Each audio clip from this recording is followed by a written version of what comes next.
J.P. Morgan, segmento I, edición corregida y ampliada. Estilo narrativo. Posteguillo. Razón. Morgan es un personaje que necesita ser sentido en la habitación antes de ser analizado. Posteguillo construye la presencia física de sus personajes con una inmediatez que ningún otro estilo captura igual. Nueva York. Octubre de 1907. El pánico lleva 3 semanas extendiéndose por el sistema bancario americano con la lógica implacable del fuego en un edificio de madera. Numeral el origen del fuego. La chispa de 1907. Mayor que todo comenzó con un plan corporativo fallido. Los financieros Otto Heinze y Charles W. Morse intentaron una maniobra agresiva para arrinconar el mercado de acciones de la United Copper Company *, una gigantesca empresa de cobre. Su objetivo era forzar un estrangulamiento de posiciones cortas, *short squeeze*, para hacer colapsar a los especuladores y quedarse con una fortuna. Pero el plan fracasó estrepitosamente. Las acciones se desplomaron en cuestión de horas. Mayor que el desastre financiero no se quedó en las oficinas de Heinze. Para financiar su jugada, se habían utilizado fondos de instituciones bancarias de enorme peso, específicamente la Knickerbocker Trust Company *, el tercer fideicomiso más grande de Nueva York. Cuando el público se enteró de que el dinero de sus ahorros estaba amarrado a la quiebra de la minera, el miedo se transformó en histeria. Las filas de ciudadanos enfurecidos y aterrados rodeaban las esquinas para exigir la devolución de su dinero.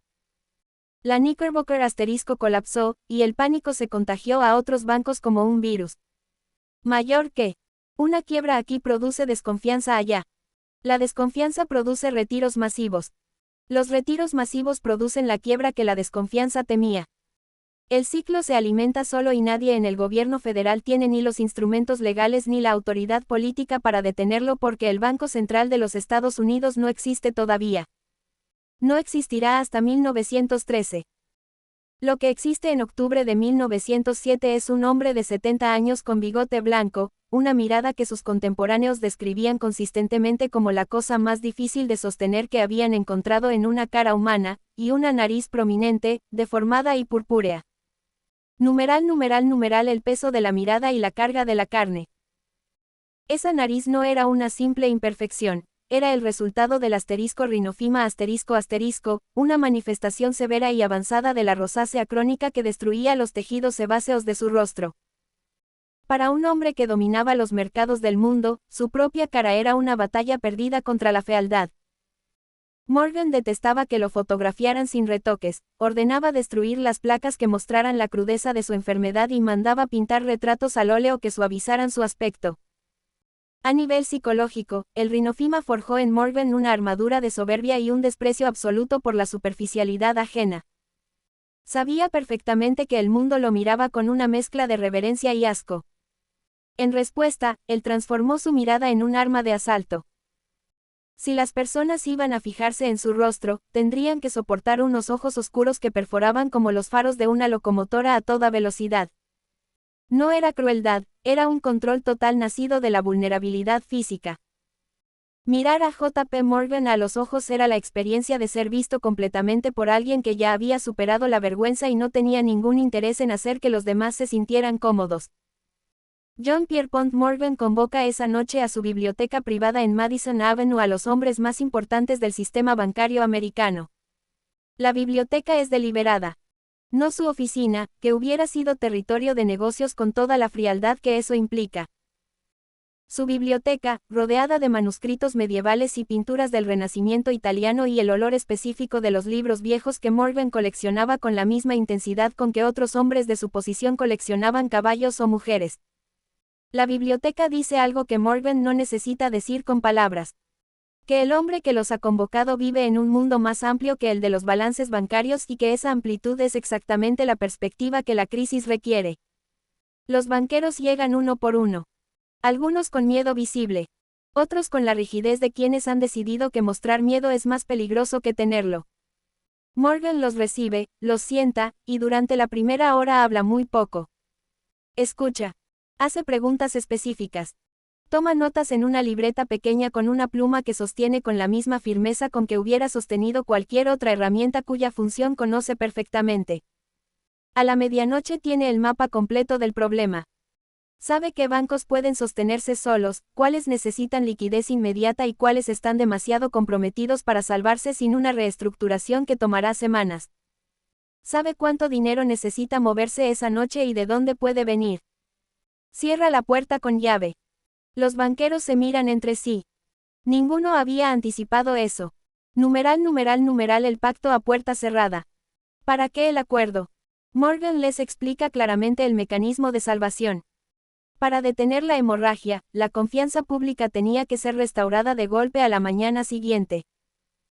La única forma de hacerlo era inyectando millones de dólares en efectivo directamente en las ventanillas de los bancos más débiles pero solventes, como el Trust Company of America *, demostrando a los ahorradores que el dinero no se había acabado.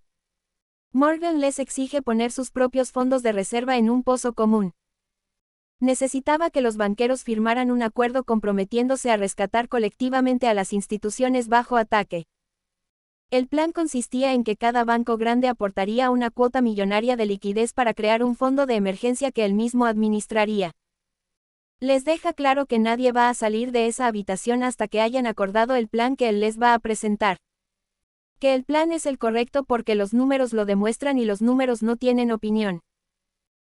Que cada uno de ellos va a contribuir la cantidad que le corresponde según la capacidad de su institución y que esa contribución no es opcional porque la alternativa es el colapso del sistema que a todos sostiene incluyendo a los que en este momento están calculando si pueden salir beneficiados dejando que otros carguen el peso. Esa última parte la dice mirando directamente al banquero que estaba haciendo exactamente ese cálculo. No lo nombra. No lo acusa. Simplemente lo mira con el peso de sus ojos y la furia de su rostro deformado hasta que el hombre aparta la vista. A las 3 de la mañana todos han firmado. El pánico de 1907 se detiene en los días siguientes. No completamente ni inmediatamente, pero se detiene porque el sistema bancario ha demostrado que tiene un centro de gravedad que puede sostenerse cuando todo lo demás tiembla. Ese centro de gravedad no es una institución. Es un hombre de 70 años con rinofima y una biblioteca llena de manuscritos medievales que cerró la puerta con llave y no la abrió hasta que el problema estuvo resuelto. Lo que hace grande a Morgan va más allá de esa noche, aunque esa noche lo resume perfectamente. Morgan entendió algo que Rockefeller nunca entendió con la misma claridad y que lo separa de manera fundamental a pesar de que ambos construyeron poder económico en la misma época y en el mismo país. Numeral el choque de dos titanes. Rockefeller vs. Morgan. La relación entre John D. Rockefeller y J.P. Morgan era una mezcla de profundo respeto profesional, desconfianza mutua y una sutil pero constante guerra fría filosófica. No eran amigos, eran los soberanos de dos imperios distintos que se vigilaban de cerca. Rockefeller veía a Morgan como un intermediario sofisticado, un hombre que no creaba riqueza real desde la tierra, sino que simplemente movía el dinero de otros y cobraba por ello. Para el puritano y austero Rockefeller, el estilo de vida ostentoso de Morgan, sus yates, sus costosas colecciones de arte europeo y su temperamento volcánico, era un desperdicio y una falta de disciplina. Rockefeller prefería el silencio, el orden meticuloso y la eficiencia matemática. Morgan, por su parte, miraba a Rockefeller con cierta condescendencia patricia. Para Morgan, un hombre de linaje bancario y educación internacional, Rockefeller era un advenedizo de provincias, un fanático del control industrial que rozaba la ilegalidad con sus tácticas despiadadas de monopolio. Morgan creía en la consolidación de las industrias a través del orden financiero y la cooperación de los caballeros, mientras que Rockefeller creía en el exterminio absoluto de la competencia. Cuando Morgan organizaba la compra de competidores, lo llamaba estabilizar el mercado, cuando Rockefeller lo hacía, lo llamaba hacer limpieza. Se necesitaban para mover la economía del país, pero operaban bajo códigos morales y estéticos completamente opuestos. Rockefeller entendió el poder como sistema, como la construcción de una estructura que funciona independientemente de las personas que la habitan porque los procesos son suficientemente sólidos para sostenerse solos. Standard Oil podía operar sin que Rockefeller estuviera en cada reunión porque había construido una organización que sabía lo que tenía que hacer. Morgan entendió el poder como confianza. Como la acumulación de credibilidad personal que hace que su palabra valga más que cualquier contrato porque todos los que han tratado con él saben que su palabra y su acción son la misma cosa. Esa diferencia no hace a uno mejor que el otro. Los hace complementarios y los hace vulnerables de maneras diferentes. Rockefeller fue destruido por la ley porque su sistema era tan poderoso que el Estado tuvo que intervenir para restaurar la competencia que Standard Oil había eliminado. La disolución de 1911 fue una derrota institucional, no personal. Rockefeller siguió siendo el hombre más rico del mundo después de la disolución porque las partes de Standard Oil valían más que el conjunto. Morgan fue vulnerable de una manera diferente y más íntima. Su poder dependía de que él siguiera siendo Morgan. Cuando murió en 1913 en Roma, el sistema que había construido no tenía sucesor con su autoridad personal porque esa autoridad no era transferible. Era él. Y cuando él se fue, el vacío que dejó fue exactamente del tamaño de él, que era considerable. Los judíos dicen: el cementerio está lleno de hombres irreemplazables. Cada uno fue irreemplazable en su momento. Y el mundo encontró la manera de continuar. La sal de Musk aquí es la más directa del proyecto.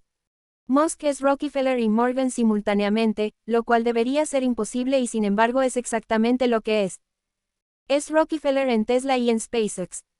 La construcción sistemática de ventajas estructurales que funcionan independientemente de su presencia cotidiana porque los procesos son suficientemente sólidos.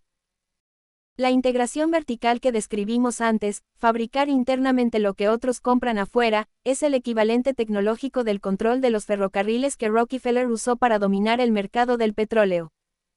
Es Morgan en X, antes Twitter, y en su presencia pública en general. El hombre cuya palabra mueve mercados, cuya opinión en una red social produce consecuencias económicas medibles, cuya credibilidad personal es en sí misma un activo financiero que los analistas intentan cuantificar sin lograrlo completamente porque la confianza no tiene precio de mercado claro hasta que se pierde. La diferencia con ambos es de velocidad y de exposición. Rockefeller construyó Standard Oil en décadas de relativa oscuridad pública. Morgan construyó su poder en décadas de presencia selectiva y controlada. Musk construye y destruye valor en horas a través de plataformas que ninguno de los dos hubiera podido imaginar, con una exposición pública que hace que cada decisión personal sea simultáneamente una decisión de negocios con consecuencias que se propagan globalmente antes de que termine el día. Esa velocidad es su ventaja más extraordinaria y su vulnerabilidad más profunda. Rockefeller tenía décadas para corregir errores antes de que se volvieran públicos. Musk tiene horas. Y la historia, que hemos estado siguiendo desde Alejandro hasta aquí, sugiere que los hombres que operan sin el tiempo suficiente para reflexionar entre acción y consecuencia cometen los errores más costosos precisamente en los momentos de mayor éxito.